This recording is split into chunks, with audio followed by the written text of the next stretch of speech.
मैं तुझे प्रथम गिनती में गिनाता हूं, देवताओं का आधिपत्य तुझे प्रदान करता हूं, सारे देवों में तू प्रथम गिनती में गिना जाएगा, प्रथम पूज्य माना जाएगा। बस शंकर भगवान ने वर दिया। थोड़ी देर बाद कार्तिकेय महाराज और कार्तिकेय जी आए और आकर बोले, पिताजी दंडवत करा, प्रणाम करा, साष्टांग करा, मैं परिक्रमा कर कर आएगा। अब इधर तो देवता सब सारे देवता मिलकर अक्षत छोड़ रहे गणेश जी के ऊपर। स्वस्ति बात श्री गणेश जी महाराज की।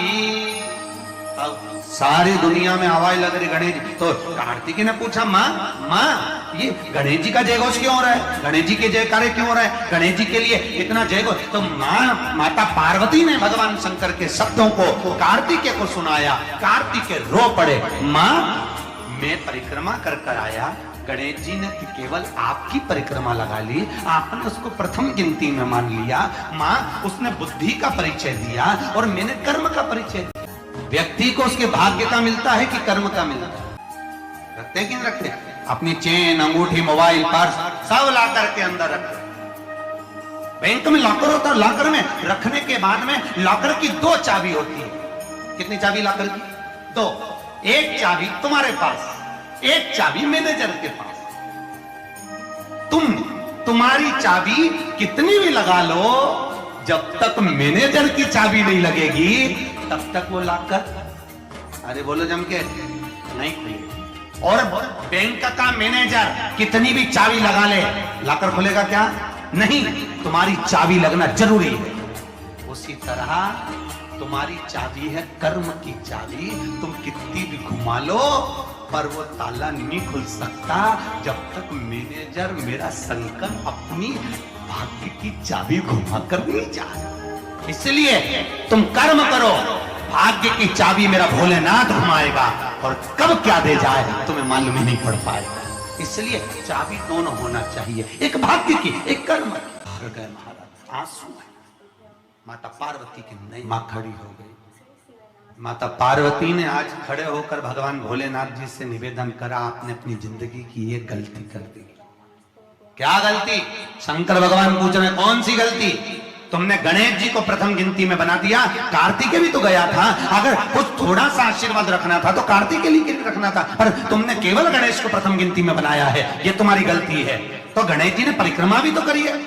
माता पार्वती खड़े होकर शंकर भगवान से बोली, भोलेनाथ मैंने अपनी जिंदगी में आपसे कभी कुछ नहीं मांगा, पर आज तुम्हारी यह पार्वती तुमसे एक वर चाहिए। तुम भोले हो, तुम्हारे आसपास कोई घूम लेता है, तुम उसको कुछ भी निकाल कर दे देते हो। होता है, परिक्रमा करने से लक्ष्मी बढ़ती है, याद रखिए। तुलसी की परिक्रमा करने से सौभाग्य बढ़ता है। अब 108 मन का लगाओ, चाहे 208 लगाओ, 216 लगाओ, ये आपके ऊपर है। यहाँ आपका भाव होना चाहिए कि हम भगवान को कैसे रिझाएं। भोग प्राप्ति का है, धन प्राप्ति का, यश प्राप्ति। ऋषभदेव जी के पुत्र श्री भरत जी महाराज अपनी योनि से छूटे तो हिरण की योनि में गए। हिरण की योनि पाने के बाद श्री ऋषभदेव जी के पुत्र जो भरत जी थे, हिरण की योनि में आने के बाद में, हिरण की योनि पाने के बाद भरत जी को लगा कि मैं इस हिरण की योनि में पड़ गया हूं, इससे मुक्ति कैसे मिलेगी? तो हिरण की योनि में आने के बाद भरत जी महाराज पीपल के वृक्ष के नीचे जो संत बैठे हुए थे उनकी 108 परिक्रमा करते थे हिरण की योनि में। तो हिरण की योनि के 108 परिक्रमा कर रहे थे। उस दिन थी सोमती अमावस्या का दिन, जिस दिन हिरण की योनि से परिक्रमा करते करते भरत जी महाराज छूट गए थे और वापिस मनुष्य की योनि में आ गए थे। ये 108 परिक्रमा का फल।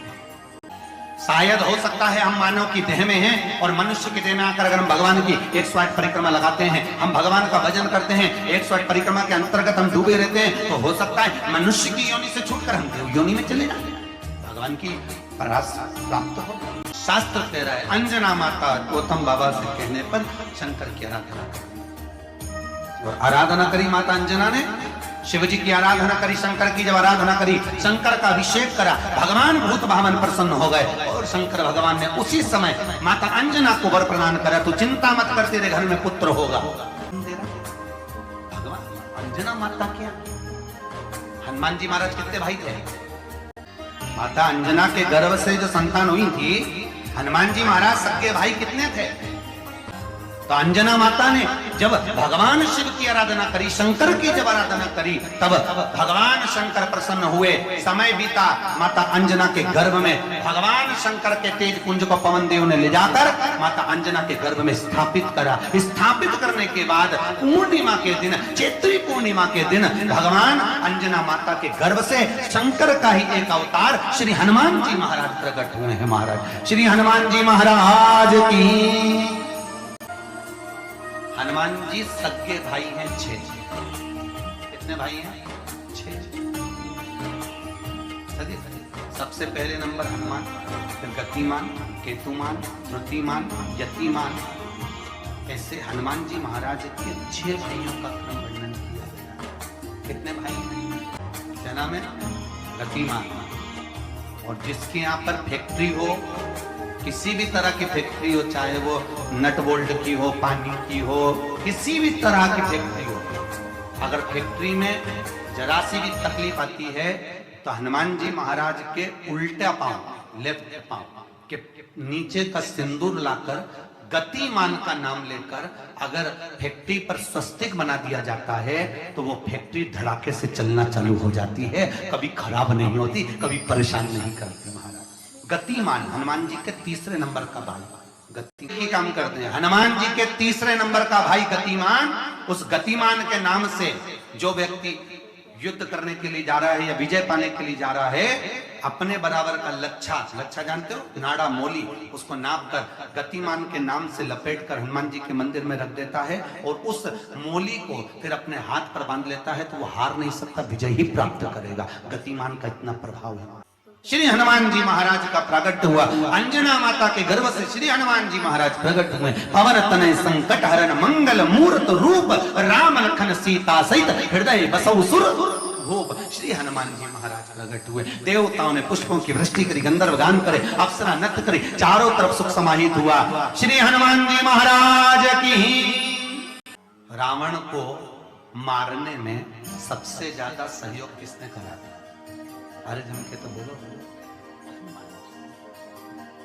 पूरी पृथ्वी पर सबसे ज्यादा मंदिर किसके हैं? बोलो तो। अपने करमाला में तुम गिनना, अगली बार आऊंगा तो पूछूंगा। अगर अगली बार भागवत ज्ञान गंगा यज्ञ समिति ने मान लो बुलाया तो पूछूंगा आपसे आगे कि करमाला में कितने हनुमान जी के मंदिर और राम जी के मंदिर कितने? राम जी के मंदिर अगर 5 होंगे तो हनुमान जी के मंदिर 20 होंगे। हर जगह पर हनुमान मिल जाएंगे, हर जगह, कहीं पीपल के नीचे, कहीं कहीं बैठे हुए, कहीं कहीं बैठे, हनुमान ही हनुमान, ढेर सारे हनुमान। हनुमान आखिर हनुमान जी के मंदिर ज्यादा, राम जी के मंदिर कम क्यों?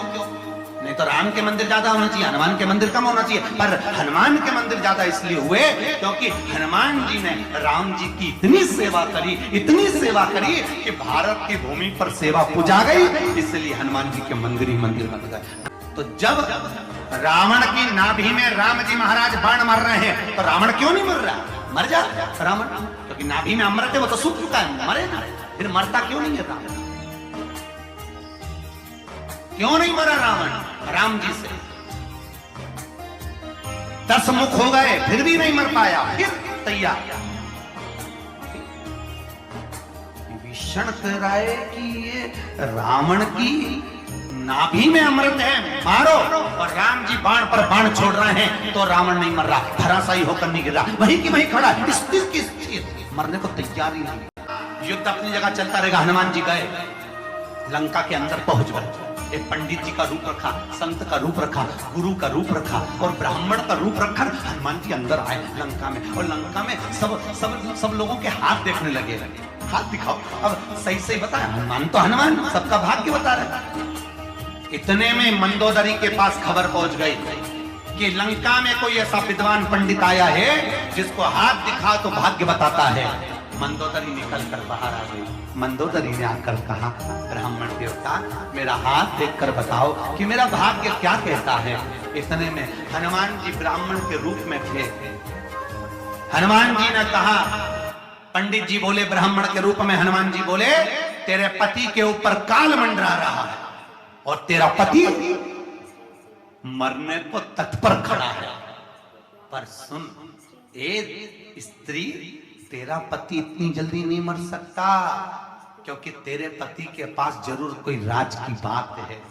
इतने में मंदोदरी बोली, पंडित जी आपने बिल्कुल सही कहा, एक ऐसी राज की बात है, मेरा पति मर ही नहीं सकता। हनुमान जी तुरंत बोले, वो राज की बात या तो मैं जानता हूं या तू जानती है। इतने में मंदोदरी बोली, पंडित जी बिल्कुल सही बात है, जब मेरे पति रावण ने तप करा था, ब्रह्मा जी से वर मांगा था, तो ब्रह्मा जी ने कहा मांग तुझे क्या चाहिए, तो रावण ने कहा कि मैं अमर हो जाऊं, तो ब्रह्मा जी ने कहा ऐसा नहीं हो सकता, तो रावण ने कहा मेरी नाभि में अमृत दे दो, तो रावण को अमृत दे दिया। तब रावण ने कहा इतने में संतुष्टि नहीं होगी, एक वर और दीजिए, मुझे एक ऐसा बाण दो जिस बाण के लगने से नाभि में अमृत सूखे और मैं मरूं। मंदोदरी ने कहा मेरा पति जब तप कर कर आया था, उसको ब्रह्मा जी ने बाण दिया था, वो बाण मेरे पति ने मुझे लाकर दिया था, उस बाण को मैंने जहां मैं शयन कक्ष में सोती हूँ उस कमरे में मैंने दीवार के अंदर एक खंबे में चुनवा दिया है, सीमेंट से पक्का करवा दिया, वो किसी को मिलेगा ही नहीं। हनुमान जी अपने असली स्वरूप में आए, दीवार तोड़ी और बाण निकाला, राम जी को दिया, राम जी से कहा अब मारो, और जो बाण लगा तब जाकर वो रावण मरा। तब जाकर हनुमान जी महाराज आनंद में स्थापित हुए, विराजमान हुए। कुछ समय बीतता है महाराज, और उस समय की अनुकूलता में भगवान तुमरुका जी चंचुला देवी को भगवान शंकर के नंदन वन भ्रमण की चर्चा करते हैं। भगवान शंकर माता पार्वती के साथ में काशी घूमने के लिए गए। माता पार्वती अकेली बैठी हुई थी, शंकर भगवान को जाना पड़ा, कोई काम नहीं। पार्वती जी बोली मैं अकेली क्या करूंगी भोलेनाथ। शंकर भगवान ने कहा पार्वती तेरे एकांत को मिटाने के लिए तू इस वृक्ष से, सामने अशोक का वृक्ष था, इस वृक्ष से जो मांगेगी वो तुझे मिल जाएगा। पार्वती जी ने अपने शोक को दूर करने के लिए, एकांत को दूर करने के लिए अशोक के वृक्ष से एक अशोक सुंदरी को प्रकट करा। शंकर भगवान की 6 नंबर की लड़की है अशोक सुंदरी, थोड़ा अशोक सुंदरी। भगवान शिव ने आनंद स्थापित कराया, समय आया, आगे जो वर्णन आया, भगवान भूत बामन भूतेश्वर भगवान शिव 12 ज्योतिर्लिंग की कथा का स्मरण कराते हैं। 12 ज्योतिर्लिंग की कथा यहाँ पर प्रारंभ होती है। श्री तुमरुका जी चंचुला देवी से कहते हैं चंचुला ये 12 ज्योतिर्लिंग की कथा है जो अखंड सौभाग्य को देने वाली है, लक्ष्मी की वृद्धि करने वाली है, सुख समृद्धि देने वाली है, कार्य में उन्नति देने वाली है, उत्तम फल की प्राप्ति कराने वाली है, वंश की वृद्धि कराने वाली है और हर कार्य में सफलता प्रदान करने वाली 12 ज्योतिर्लिंग की कथा। महाराज चंचुला देवी कहती है महाराज वो 12 ज्योतिर्लिंग की कथा हमें श्रवण कराएं। भगवान शंकर ने अपनी जटा में से बेलपत्र को निकालकर अपने हाथ में रखा है और हाथ में बेलपत्र लेकर भगवान शंकर 12 ज्योतिर्लिंग की कथा का रस स्वादन ग्रहण करते हैं।